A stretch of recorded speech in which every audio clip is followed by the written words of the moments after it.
Hello everyone, and welcome to this new KOS seminar. And so today we are delighted to have Bar-Natan from Toronto, and he will speak about the yarn ball knots. Thank you, Bar. The floor is yours. Okay, thank you. So it's a modest, light conversation of how knots should be measured. It's far from what I normally do, but it's fun. And I hope you've read the abstract. I will not read it again to you. I will only say thank you for inviting me to KOS. This is the URL where you can find my slides, so you're welcome to go there. It's all based on a paper joined with Itai Bar-Natan, Eva Halachiva, and Nancy Sherich. And actually not all, because parts of the paper are outdated. We have better results now. But anyway, the paper is on the archive. And if you can, please turn on your video. Please, please, please. I really want to see you. Okay? Good. So a recurring question in knot theory is, given an invariant, do we understand it? Do we understand it three-dimensionally? So in fact, I think that was the motivations for Witten's, Chern-Simons theory, so ATIA, or people were asking, so what's the Jones polynomial three-dimensionally? And Witten answered, well, it's the quantum field theory associated with the Chern-Simons theory, blah, blah, blah. But somehow that's how it started. On the other hand, we don't have a similar understanding for Chovanov homology. It's not three-dimensional in any sense. But this is all very emotional, you know. We decide whether we understand something three-dimensionally, and I want to make it a little bit more quantitative. What does it mean? So, we often think of knots as planar diagrams. So, three-dimensionally, it's as if they are embedded inside a pancake.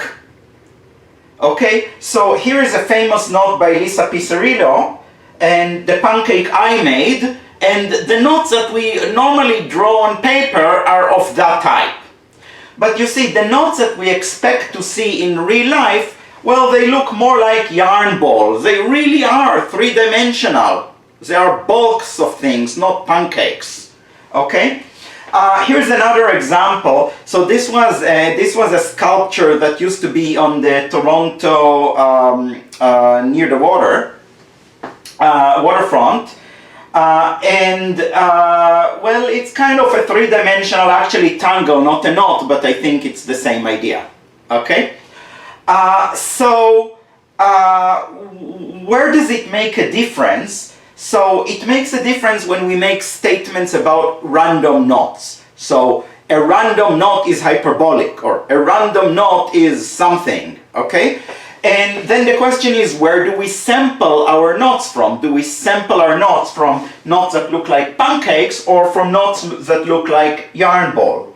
And another place where it makes a difference is when we talk about computational complexity. So when you talk about the complexity of computing something, you mean what is the complexity of computing the output given the input? So it matters how you measure the input. If you measure it in one way, complexity might be different than if you measure it in another way.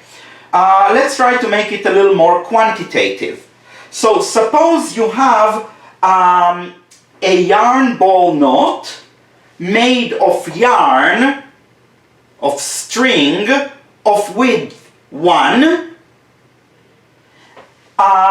and the diameter of the yarn ball is about L, so therefore the volume of the yarn ball is about L cubed.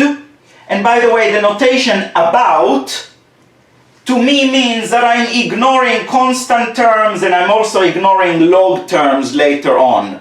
So all my computations are a bit rough.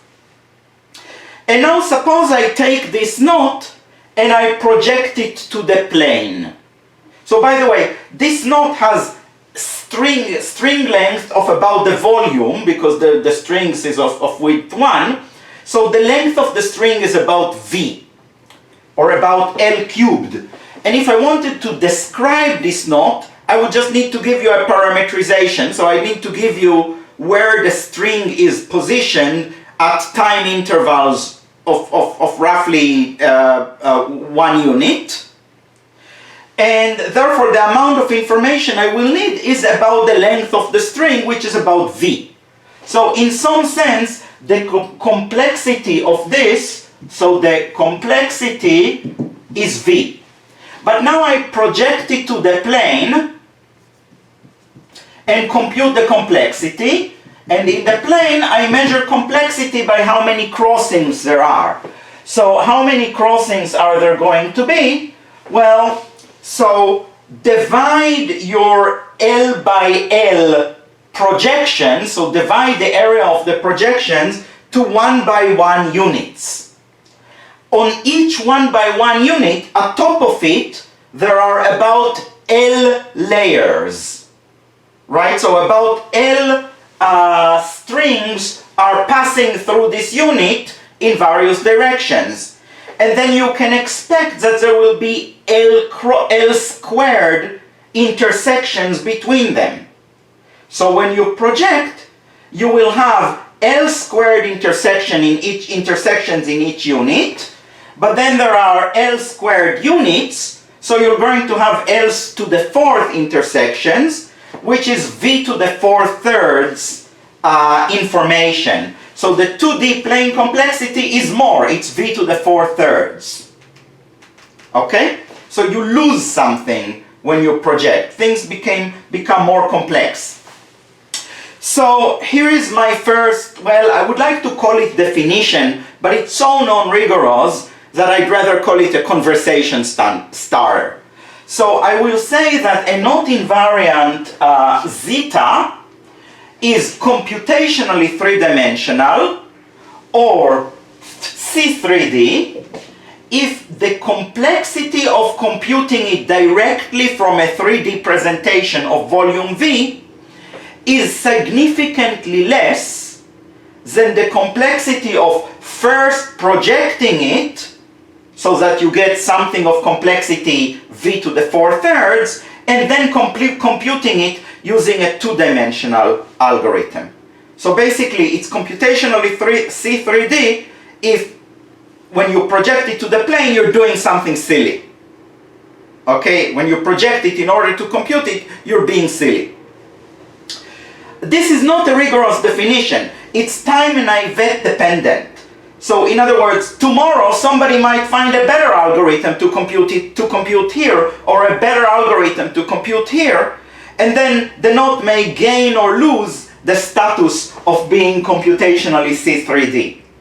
So it's not a rigorous definition, and in general in complexity theory it's very, very hard to find lower bounds. So kind of it will never be a closed definition, but it still has some philosophical meaning even if it is time dependent. So I'm talking about today. Anyway, so theorem 1, the linking number, and actually this is rigorous, the linking number of a 2-component link is C3D. So the complexity of computing it from a 2-dimensional presentation with n crossings is n. That's clear, you have no choice. You have to go through each of the crossings, compute its sign, and add up the signs. So, I mean, this is rigorous. And the computation of computing it from a 3-dimensional presentation, I argue, is V, which is less than V to the 4/3. So you actually gain by not projecting it. So here's the proof. Without loss of generality, the yarn ball is actually placed on a grid. So basically you can always, whenever you have a string, you know, whenever you have a string embedded in a funny way, you can always approximate it by something that follows a grid. And the grid units maybe have to be 10 times finer than the original units, but that's just a constant factor. So without loss of generality, the knot is already on a grid. I will project the grid looking from above, and then it looks like this. And by the way, my convention throughout this talk will be that backslash lines will always be red, slash lines will always be green, and dash lines or horizontal lines will always be blue. Okay? So you see red and green and blue lines, and here is what it looks like for a real knot. So I took a real knot and projected it, and that's what it looks like. Here's what it is for a bigger knot.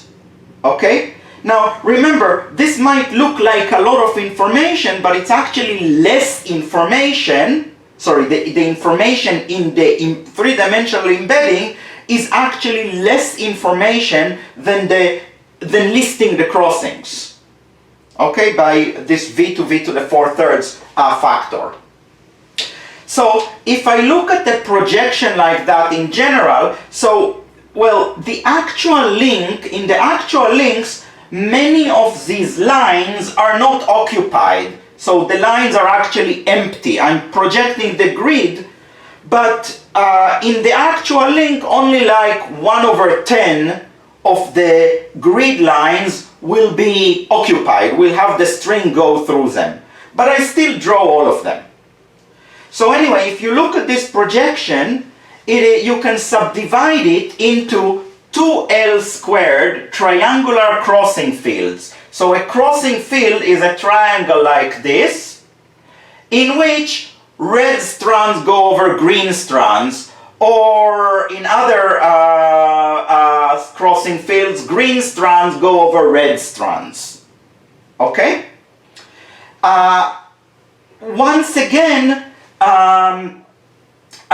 you can see that there are about v to the 4/3 crossings here, because there are L squared crossing fields, and each crossing field has about L squared crossings in it. So that's L to the 4th altogether. Now, for the purpose of computing linking numbers, all I have to do is to count the signs of the different crossings, and without loss of generality, in each individual crossing field, all the strands are oriented in the same way, and all the green edges belong to one component, and all the red edges belong to the other component. Because I can simply split my counting problem to several counting problems, depending on, like, split it to all the green strands are oriented this way, and then all the green strands are oriented that way, and then all the red strands are oriented this way, or all the red strands are oriented that way. I can split it into several counting problems, so in each one of them I can assume that all the strands are oriented the same way, and all the green, well, what I just said. So, as many as there are crossing fields, namely 2L squared times, we need to solve a simple combinatorial problem.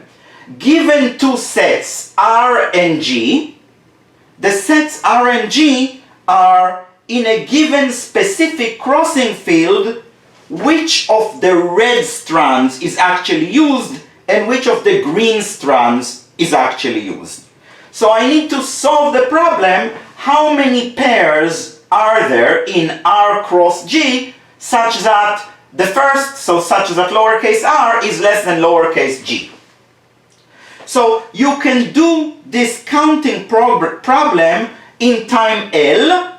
So overall the computation times is you need to do L squared times a computation of times L, of which takes times L, so the overall computation time is L cubed, which is V, which is less than V to the 4/3, which means that we saved, which means that we're good. Okay? So how do you do this simple problem in time L? Well, I will not go through it in detail, but basically here are the elements of the sets R and G. and I take a blue pointer and I slide it from the left to the right, and I check how many elements are there such that R is less than G to the left of the pointer. It starts with 0, it ends with the number I want to compute, and it's very easy to check that you can update the count very easily every time you move the pointer 1 unit to the right. You have to move the pointer L times until you get all the way to the right, so it takes time approximately L. Okay. In general, so this is kind of an embarrassment. I want to tell you that sometimes you get speed up in 3 dimensions, but the truth is that all my algorithms are really planar still.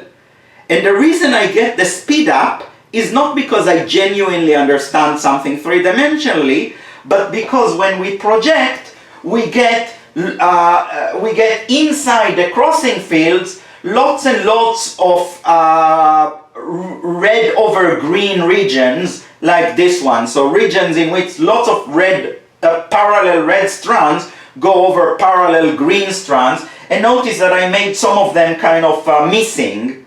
So to emphasize that it's not a full grid but a partial grid. And that's really the reason why we get speed up. Even greater embarrassment is that for most of the knot invariants that we all care about, so the Alexander polynomial, the Jones, the Homfley, the Kaufman, Reshetikhin-Turayev invariants, I don't know if any of them is genuinely computationally 3-dimensional. There is very little examples where I actually know that you have speed up in 3 dimensions. I definitely don't know if any knot homology is 3-dimensional in this sense. But maybe it's embarrassment, maybe it's a cause for optimism, because it means that, you have lots of things to think about. Is there something we don't know about the Jones polynomial that will make it 3-dimensional? If not, why not? Okay? And maybe another conversation starter, so again I would call it definition if I was braver, is the following. So suppose eta is a stingy quantity associated with knots. So stingy quantity is a quantity that you expect it to be small for small knots. Like the hyperbolic volume of the complement. Like the genus. If a knot is small, you expect its genus to be small. So I will say that a stingy quantity eta has savings in 3D, or has the property S3D, if its minimal value on all 3-dimensional knots with volume V is significantly less than its minimal value or typical value on all 2-dimensional knots with the same crossing number. So with crossing number V to the power 4/3. So one example, which I learned from Roland van der Veen and from Dylan Thurston privately, is that the hyperbolic volume has this property. So if you have a yarn ball and you want to know the volume of the hyperbolic volume of the complement, it's roughly proportional to the volume of the yarn ball itself, which is less than what normal techniques would give you, which would be project it and then do something, and then the bound will be V to the 4/3. So basically, if you have a yarn ball, it's not so hard to construct an ideal triangulation of the complement directly from the picture of the yarn ball, and then the number of tetrahedra in this ideal triangulation is proportional to the size of the thing, which is V. On the other hand, embarrassingly, I don't even know if the genus is S3D. So if you give me a 3-dimensional knot, the only way I know how to construct a ciphered surface to it, So a Seifert surface a priori is a very three-dimensional notion. But yet the only way I know how to construct one is by projecting and using Seifert's algorithm. Or if I know other ways, then they're not any better. Yes? I have a question. So doesn't this say that if such a thing exists and it's in the hyperbolic volume has this property, doesn't it say that somehow the 2D representation of knots is a little bit more is more compact than what you actually described first? Because somehow you can represent bigger knots, measured by this tiny quantity, with a given volume to the 4/3, then actually, somehow it says that you can represent big knots. No, it doesn't say that. So first of all, what's a big knot? How do you measure big? That's somehow the issue. But the volume of a knot with n crossings is approximately n.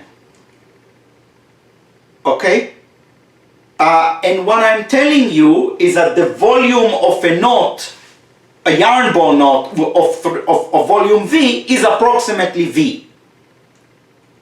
Okay, so in both cases, the hyperbolic volume is like the like the input complexity. Except that if you have a yarn ball of volume V, it corresponds to a planar diagram with V to the 4/3 crossings. So if you project to the plane and then compute the volume, you get an exaggerated number. Okay, thank you very much. Yeah. Okay. Okay, so the next thing I want to argue is that most finite type invariants are probably C3D.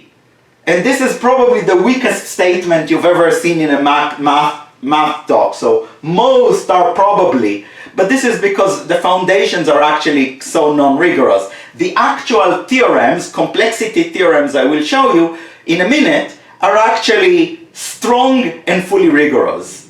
They just amount to this weak statement at the end.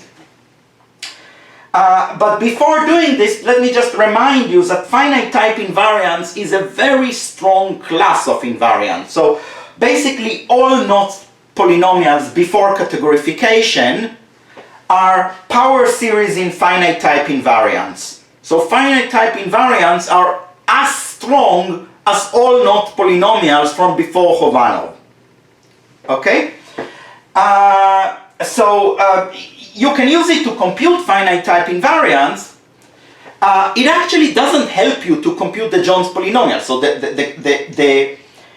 the Jones polynomial, the information in the Jones polynomial is contained in finite type invariants, but you need infinitely many finite type invariants to compute the Jones polynomial. So the statements that I'm making about the complexity of an individual finite type invariant do not help you to compute anything about the Jones polynomial.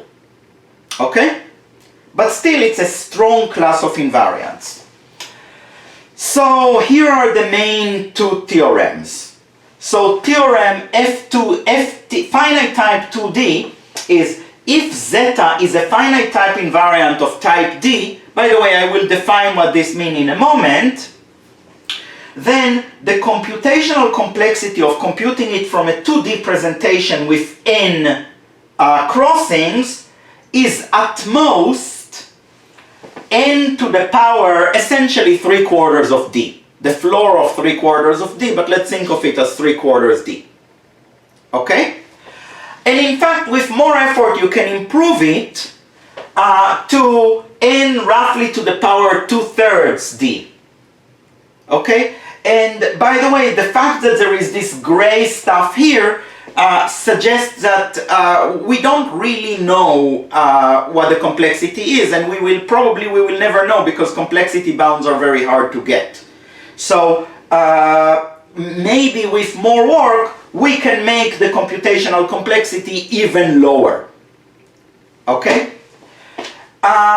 And also note that there are some exceptions. So for example, the Alexander polynomial as a whole can be computed in polynomial time, and there are other kind of not polynomials that can be computed in polynomial time.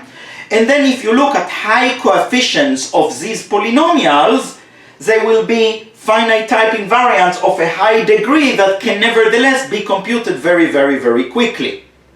So this is definitely just a one-directional bound. Okay, it's not a claim of equality. And then there is a similar theorem, theorem FT3D, which says that if zeta is a finite type invariant of type D, so same as before, then the complexity of computing zeta from a 3D presentation of volume V is at most V to the power 6D over 7 plus 1 over, forget the 1 over 7, roughly V to the power 6D over 7.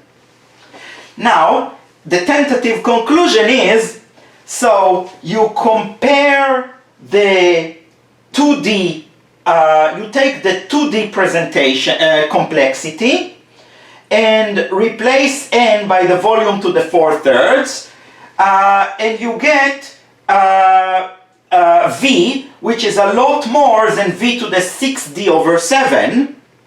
So you actually save by computing directly 3-dimensional. You actually save if you start from a 3-dimensional knot.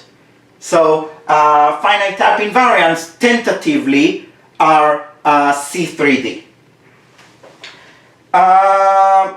And of course, the doubt is because the bounds may improve in the future, and because some finite type invariants can actually be computed much faster by completely different techniques. Okay? So let's start proving these theorems and also defining what are finite type invariants. So I'll use a slightly indirect definition. So a Gauss diagram of a knot, so if you have a knot, its Gauss diagram is you take the line parameterizing the knot, here is this line here, and you stretch it to a long line, and then every crossing becomes 2 points on this line. So the first crossing here is point number 1 and number 4, point number 1 and number 4, and you connect number 1 and number 4 with an arrow such that the arrow begins at the overstrand and ends at the understrand. And this arrow is also marked with a sign plus or minus depending on the sign of the crossing. So this knot has 1, 2, 3, 4 crossings. So the corresponding Gauss diagram has 4 arrows, each with a sign. A Gauss Sub Diagram is simply a sub-diagram. You highlight 2 of the crossings and forget the rest. Or alternatively, you highlight 2 of the arrows and forget the rest. And that's a sub-diagram. So let's define a map phi sub d from knot diagrams into linear combinations of Gauss diagrams. And it maps every knot diagram to the sum of all sub-diagram of its Gauss diagram, which have at most d arrows. Okay? So for example, this diagram will appear within phi 2, will appear within phi 2 of this knot.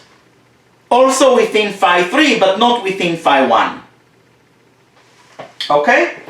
And then there is an underexplained theorem, meaning the proof is in the books, but it's actually hard to follow, and I wish it was explained again and again and again in more publications. But anyway, there is this underexplained theorem by Gusarov, Polyak, and Viron, which says that the knot invariant zeta is of type D if and only if it's really a combination of phi d composed with a linear functional omega on the space of Gauss diagrams. Now, phi d in itself is not an invariant. Yeah, I mean, isn't an invariant. Ne invariant pas? I don't know, is this right, French? I don't know. So phi d is not an invariant, but all finite type invariants of a given type come by composing phi d with linear functionals. So if I want to compute all finite type invariants of type d, it's enough that I compute phi d. And that's what I'm going to do. So by the way, what it means about, so when is an invariant of type d? It's of type d if you can compute it by summing over all ways of looking at d crossings at the time. And for these crossings, only remembering how they connect to each other without remembering, like in the complement, whether it was up or down or how it was noted. So just remembering the parameter space topology for these d crossings, but not the target space topology. Okay. So let's go on and prove theorem ft2d. So if zeta is a finite type invariant of type d, then the computational complexity of computing it is roughly n to the 3/4 d. Well, okay, so we have a huge Gauss diagram, and we want within it to compute all configurations of 3 red arrows that look like this. So that look like a specific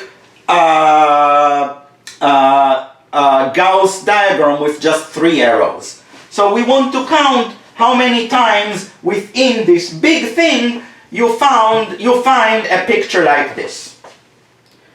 Clearly you can do it in time n to the power d. Because all you have to do is you have to choose d chords. There are roughly n to the power d. If you have n arrows, choosing n of them, there are roughly n to the power, choosing d of them, there are roughly n to the power d ways of doing it. So, you know, if you have n arrows and you want to choose 3, there are roughly n cubed ways of doing it. So you choose d chords and check if their configuration is the one you wanted or not. And you do this for all configurations. There are only finitely many configurations to check. So finitely many times you do a computation which takes times n to the d, and therefore the total time you spent is roughly n to the d. But I promised more. I promised n to the 3/4 d. So I'm telling you we can do better than this. So here's how you do better. Okay. So I'm looking for the same configuration as before, but now what I do is I take the middle arrow and call it green. So I sum over all possible ways of placing the red arrows as they are placed here, and this takes me time n to the d minus 1, n squared, but in general n to the d minus 1 if I single out one chord, one arrow, and call it green. Okay? So just placing the red ones takes time n to the d minus 1. But then I never actually place the green chord. Instead, in advance, I make a lookup table. And the lookup table tells me, if I look at the interval, the lookup table has information as follows. If I look at an interval between Q1 and Q2, and another interval between P1 and P2, how many arrows are there whose tail are in this interval and whose head are in that interval? Okay? So this is a lookup table that has roughly n to the 4th entries. Because basically for every Q1, Q2, and P1, P2, I need to be able to tell you a number T, P1, P2, and Q1, Q2, which is the number of arrows that start here and end here. That start here and end here. But you can be a bit cleverer, and in fact, instead of counting how many arrows begin and end inside intervals, you can just count how many arrows begin and end inside intervals that start at 0. And then you can recover the full table from that information. So TP1, P2, Q1, Q2 is equal by some inclusion-exclusion principle to this quantity. And then all you need to know is how many arrows begin in the interval from 0 to P and end in the interval from 0 to Q. This is just n squared amount of information. And it's easy to compute. It takes n squared steps to compute this table. So you make the lookup table in advance. It takes you n squared work, and then n squared times you place the two red chords, and placing the green chord doesn't take you any effort at all. So the overall effort you took was n squared, which is less than n cubed. So I saved a little, but I can save even more. So if you have a more complicated Gauss diagram, and you want to count how many times it appears within an even bigger Gauss diagram whose overall size is n, then sometimes you can delay the evaluation of two arrows rather than just one. Namely, here I can delay the evaluation of the two green arrows. And the reason is, well, they just don't interact. So this green arrow has to begin in this interval and has to end in this interval, and this green arrow has to begin in this interval and end in that interval. They don't interact. So if I place the three red arrows and use the same lookup table as before, I know how many green arrows there might be, or there are, with no further time, by just looking at the lookup table. So what naively takes time n to the 5, because there are 5 arrows here, shrinks to n cubed. And this is the general principle. So if you have a diagram with d arrows, so this is this red-green diagram, the d is the small number actually, not n. So if I have a diagram with d arrows, I need to find as large as possible collection of green arrows inside it to delay their placement, or to not place. And they have to be non-adjacent to each other so that their endpoints will be in disjoint intervals, so that they will be placeable independently. Okay? Now, every arrow can be adjacent to at most 4 others. So you can make an adjacency graph whose vertices are the arrows and whose edges are which 2 arrows are adjacent to each other. And then within that graph you want to find a large independent set, and you can show that you can always find an independent set of size d over 4. And so the computation time is you just need to place the non-independent chords, the red ones, so that's n to the d minus d over 4, and that's roughly n to the 3/4 d. Okay. And by the way, I want to say 2 comments, maybe the silly comment. So you can look at bigger lookup tables that count how to place clusters of green arrows. And with this you can improve the computation times to roughly n to the 2/3. But even before doing this, I want to say that this counting arguments works equally well if each of the D arrows is pulled from a different set. So, if instead of just having one background set of n chords, I had D background set of n chords, and I wanted to pull each arrow from a different set, I would still be able to do this computation equally fast. All I will have to do is, instead of making just one lookup table, I'll have to make D lookup tables. But D is approximately 1, so it doesn't matter. D is a constant, so it doesn't take any more effort. This is relevant for a reason we will see later, but it's also relevant because in the counting that I did here, I failed to take account of the signs. Really, there are each of the arrows here comes with a sign on it. So really, I should be counting separately depending on the sign. So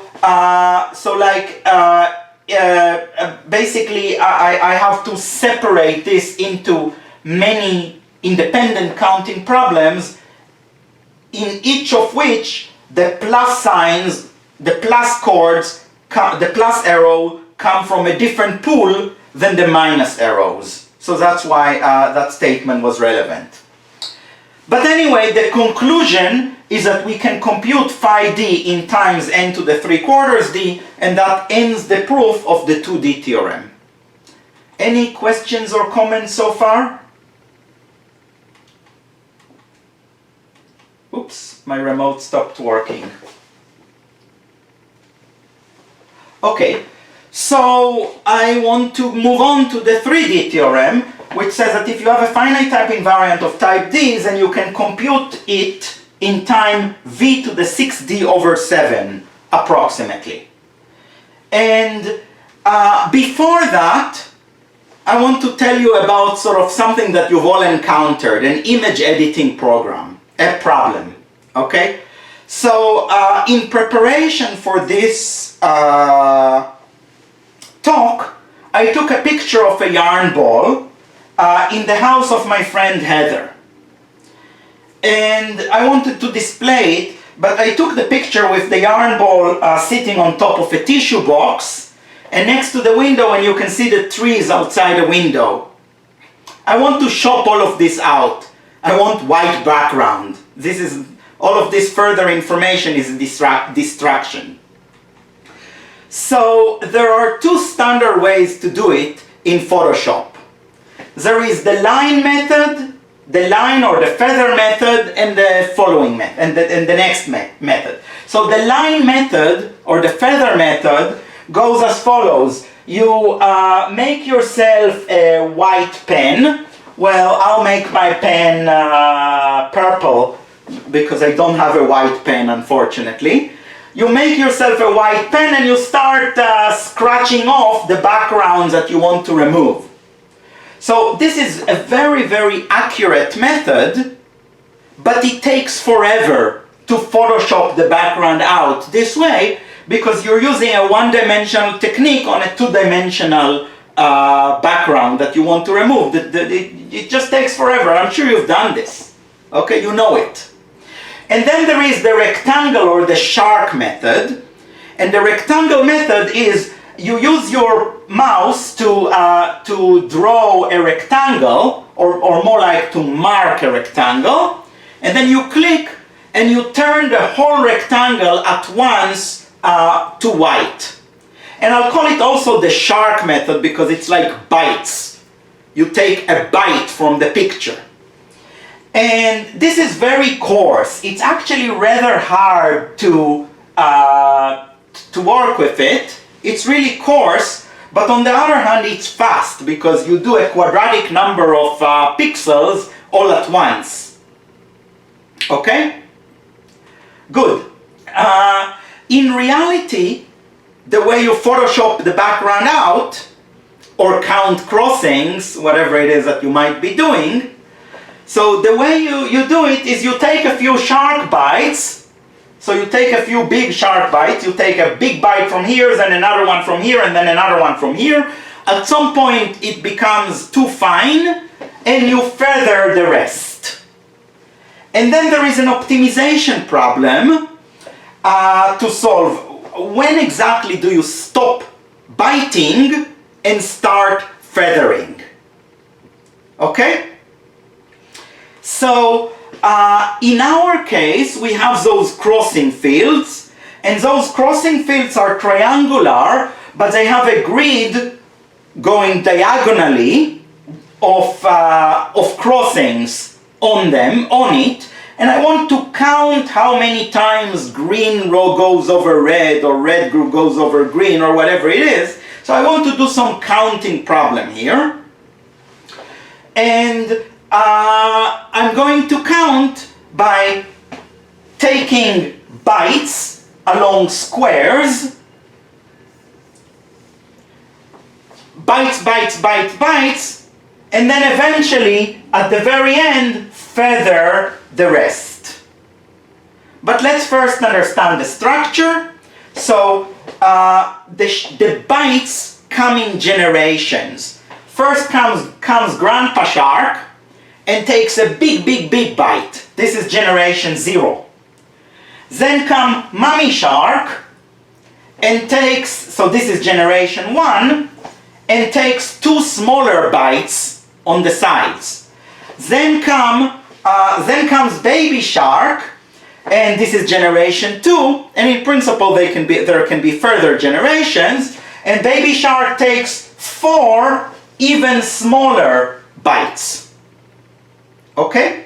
So in general there can be up to log 2L generations. So right, the width here is L, so there can be about log to the base 2 of L generations, and there are 2 to the G bytes in generation G, and the number of crossings in generation G is actually declining with G. So at G equals 0, the number is approximately L squared, and the higher the generation number is, the smaller number the crossings is overall. So the total number of crossings in generation G is roughly L squared divided by 2 to the G. Are you with me? Okay, let's go hunt. So in reality, we're talking about multi-feathers or multi-sharks, because we're not just counting one crossing, we're counting D tuples of crossings, and each of the D crossings might come from a different crossing field, and in each crossing field we will be playing this Grandpa Shark, Mommy Shark, Baby Shark independently.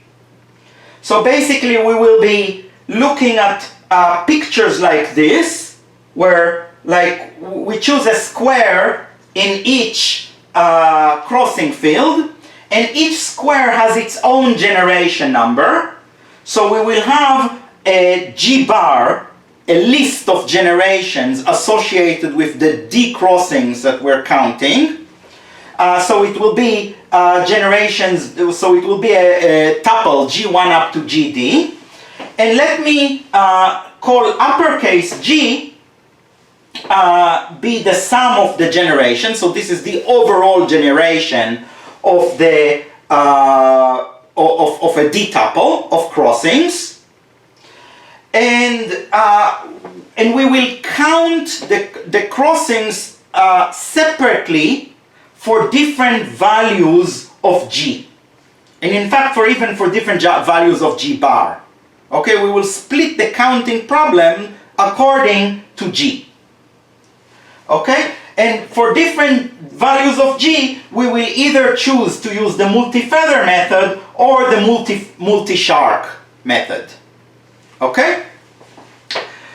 But even before that, so how much effort does it take to take a single multi-byte? Okay? So in other words, in those crossing fields, so if I mark a square on each crossing field and I want to count the number of crossings, d-tuples of crossings that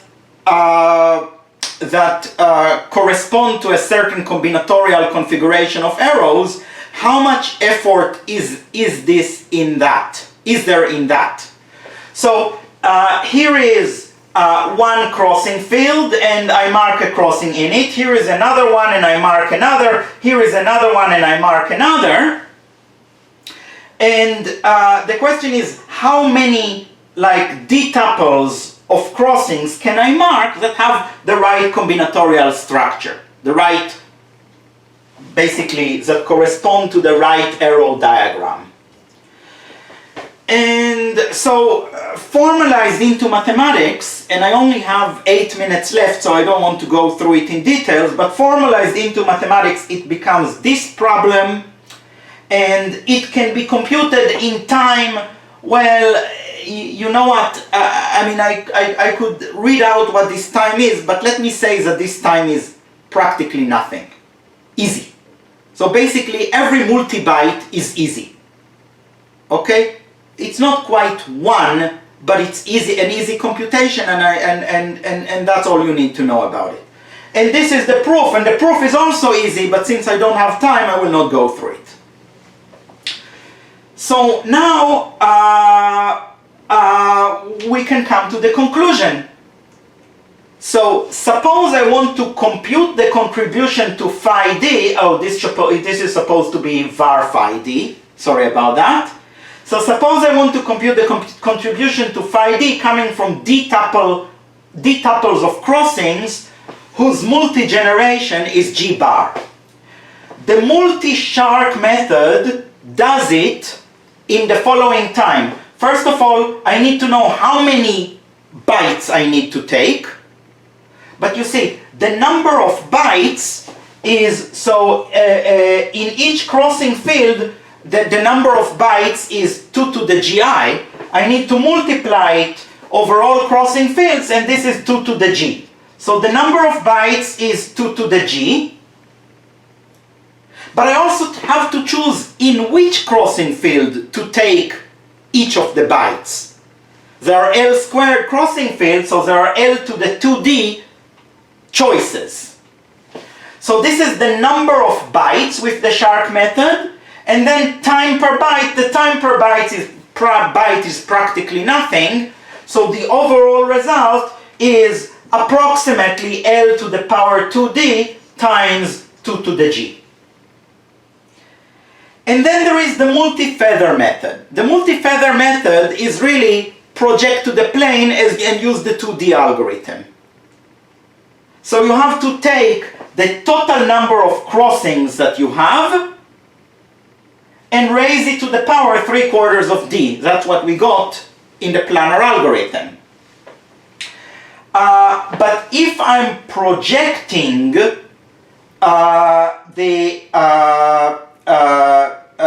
the crossings whose multi-generation is g bar, then,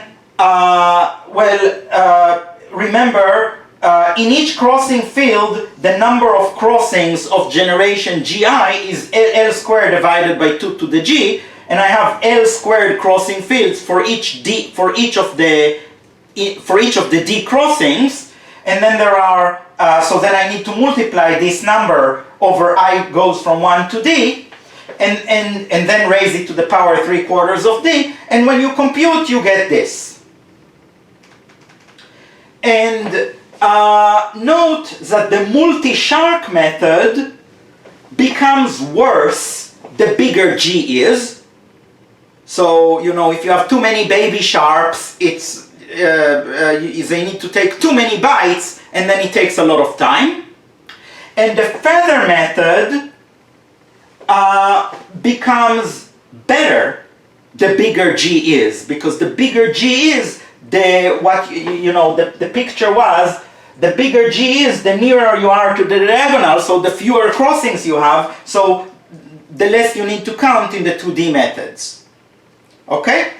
So, And for any specific value of G, I am free to choose between using the shark method and the feather method, and I choose the better one. By the way, the number of values of G can run from 1 to, or from 0 to d times log to the base 2 of L, but this is, these are all O of 1. So really these are just a finite number of choices for G, a small number of choices for G. And I just, for each one, choose the best. Now, the two methods agree and are at their worst when G is somewhere in the middle. That's the worst. This is the place where the two methods agree, and this is the worst case for us. Okay? And this happens if 2 to the G is L to the power 4 over 7 D. And this is just a simple linear. You say this is equal to that. You try to solve the equation, when is this equal to that, and you solve for 2 to the G, and the answer is G is equal to L to the 4 over 7. In this case, both of the methods take time. Well, you just substitute 2 to the G is equal to L to the 4 over 7D, and that both methods will give you time L to the 18 over 7D, which is roughly V, which is V to the 6 over 7D. And that proves the 3D theorem. Okay?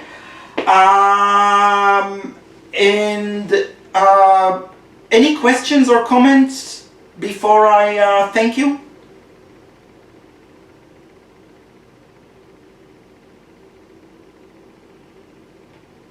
But again, maybe I should remind you what is the conclusion. The conclusion is, you know, this is still better than the 2D work. The 2D work took longer. The 2D algorithm was not as good. So we did improve. Well, it seems that I still have 2 minutes. So maybe I'll use it to say a word about braids. You can ask the same question about braids. So basically, a braid in some sense is a one-dimensional presentation of a knot. So, you know, planar diagrams have two-dimensional symmetry. You've broken the symmetry of the z-axis, but you somehow still kept you don't specify a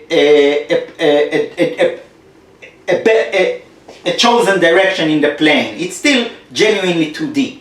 And braids are somehow, in some sense, one-dimensional.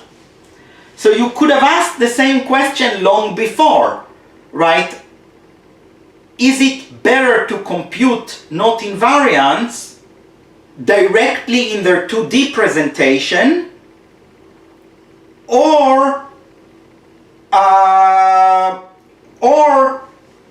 perhaps you don't gain anything relative to first converting them into braids and then computing the invariants when they are in braid form. So you can ask, what is the cost of conversion? So the cost of conversion from 3D to 2D was V goes to V to the 4/3. The cost of conversion from planar diagrams to braids is, if you have n crossings, then the corresponding braid will have n to the 3/2 crossings. I think this is the best I could come up with. For a long time I thought it was n squared, but then I found that I could improve it to n to the 3/2. Maybe somebody else can do better. That's the best I know. So if you have a knot with 100 crossings, it will have about 1,000 crossings in a braid presentation. And then you can ask yourself, again, is there an improvement in computing knot invariants if you don't do that? Namely, if you keep them two-dimensional. And the answer is almost always yes. In fact, I'm not sure if I know a single knot invariant for which you don't lose by projecting to braids. So like computing knot invariants via braids is universally awful. Whereas computing knot invariants using two-dimensional diagrams, to our knowledge today, is awful only if you're talking about finite type invariants. For all other knot polynomials, it's the same. So so maybe something is still missing in our knowledge. Thank you. I hope you didn't suffer too much. Yeah. So yeah, I think you can all join me and thank Mark for this talk.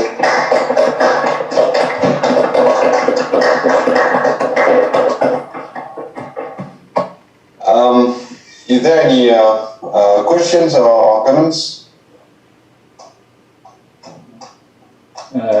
Maybe I have a question. Yeah. Okay, thank you, Dora, for this good talk. We understood that Gauss code was some kind of 3D input. What would you say about grid diagram input with respect to this 2D, 3D philosophy? I'm not sure I understand you. So a Gauss code is not a 3D input. No? Oh, okay. A Gauss code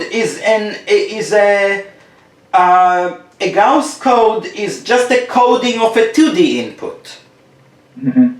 So in fact, you know, I found that we can improve when we go to 3D, but my algorithms fundamentally remain two-dimensional.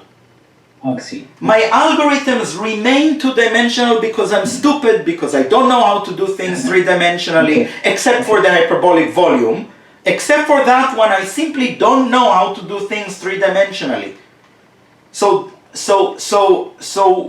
the gain we get is actually not by understanding things better, but by knowing that there are lots and lots of Cartesian fields within the projection.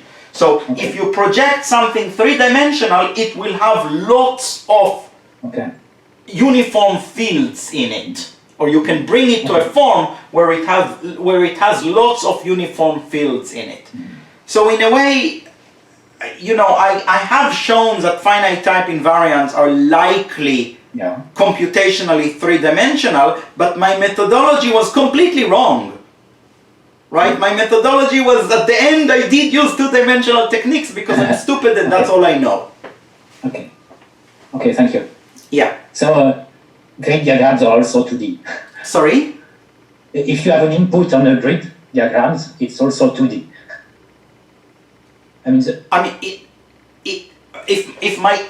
If my input is a three-dimensional knot, right? I will. The input is three-dimensional. The input is the list of coordinates here. Okay. But the way I will compute it efficiently will be to project it to two dimensions, but remembering the fact that the crossings come in some list with L squared crossing fields which are more or less uniform. So I mean, somehow at the end my techniques are two-dimensional, but I use special fact about two dimensions which come from the fact that it got projected from 3D. This is not satisfactory, but that's how it is. Okay. Okay. Thank you.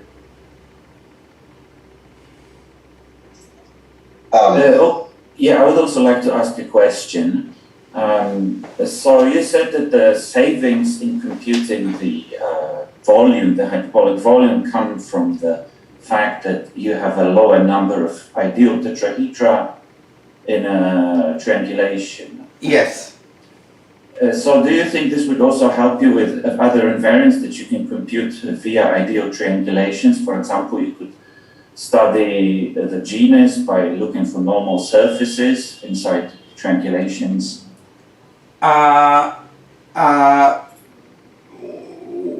Well, You just wrote your own homework assignment. Well, maybe I wrote yours, but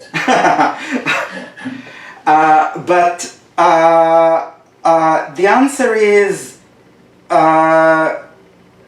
for the genus I don't know what to do. Okay, I mean. okay, thank you. Yeah. Just a suggestion then. Yeah. Yeah. No, thank you. So okay, maybe let's say differently. We both wrote the homework assignment for everybody else. But if I may say something about that, Yeah. it also suggests yet another complexity measure. So your yarn balls are extrinsically 3D, but triangulation of the complement is intrinsically 3D. If you think of a three-manifold picture, maybe the program Regina or something like that. So I think that there's another notion and a question whether you get savings by passing from extrinsically 3D to intrinsically 3D. Okay, more homework. You know, somehow that was my point, right? I mean, I think my title was Conversation Starters, right? Yeah. All right. So if there is no more question, I think we can all thank Paul again.